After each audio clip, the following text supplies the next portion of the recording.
Hello বন্ধুরা, আজকে আমি একটি ওপোর পক্ষ থেকে গুড লুকিং স্মার্টফোন নিয়ে হাজির হয়ে গেছি। বন্ধুরা, মোবাইলটির নাম হচ্ছে ওপো রেনো 14 সিরিজ। এই সিরিজে দুইটি মোবাইল হতে চলেছে, একটি হচ্ছে 14 5G আর একটি হচ্ছে 14 প্রো। আজকে আমরা কথা বলবো ওপো রেনো 14 5G কে নিয়ে।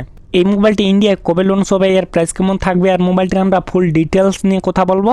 সর্বপ্রথম কথা বলবো এই মোবাইলটির লুক অ্যান্ড ডিজাইন নিয়ে। মোবাইলটির ডান দিকে পাওয়ার বাটন থাকবে, ভলিউম বাটন থাকবে, পিছন দিকে ক্যামেরা সেটআপ থাকবে, ফ্ল্যাশ থাকবে, নিচের দিকে ওপোর লোগো থাকবে, সামনের দিকে একটি সেলফি হবে।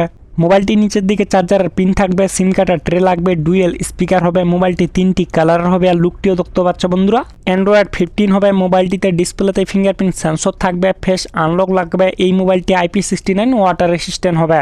আমি এখন কথা বলবো এই মোবাইলটির ডিসপ্লে নিয়ে। বন্ধুরা, মোবাইলটিতে 6.59 ইঞ্চি ফ্ল্যাট ডিসপ্লে হবে, 1.5K রেজুলেশন হবে, 120 হার্টজ রিফ্রেশ রেট হবে 5 ওয়াট ডিসপ্লের সঙ্গে। এই মোবাইলটির পিছনের দিকে 3টি ক্যামেরা হবে, 50 MP মেন ক্যামেরা, তার সঙ্গে আরেকটি থাকবে 50 MP টেলিফোটো ক্যামেরা, তার সঙ্গে আরেকটি থাকবে 8 MP ultra wide angle camera. মোবাইলটির সামনের সেলফিটি হবে 50 MP সেলফি ক্যামেরা। বন্ধুরা, মোবাইলটির সামনের দিকে পিছনের দিকে দোনো দিকে কিন্তু 4K ভিডিও রেকর্ড হবে।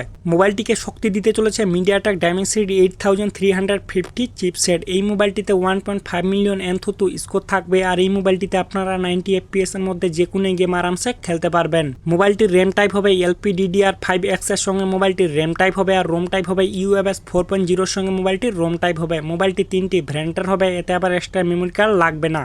মোবাইলটিতে অনেকগুলো AI ফিউচার থাকবে, আর এই মোবাইলটি কানেক্ট হবে ডুয়েল 5G সঙ্গে Bluetooth, wifi, NFC, IR blaster. এই মোবাইলটিতে 3.5 হেডফোন জ্যাক লাগবে না। মোবাইলটিতে 6000 mAh ব্যাটারি হবে, 80 ওয়াটের ফাস্ট চার্জিং হবে, Type-C চার্জার লাগবে। বন্ধুরা, এই মোবাইলটি চায়না মার্কেটে কয়েকদিন আগে লঞ্চ হয়ে গিয়েছে। এটি কিন্তু জুন মাসে আমাদের ইন্ডিয়ায় লঞ্চ হবে, আর এই মোবাইলটির প্রাইস পয়েন্ট থাকবে 40,000 এর মতো। ঠিক আছে বন্ধুরা, ভিডিওটি যদি ভালো লাগে তাহলে অবশ্যই লাইক করতে ভুলবেন না।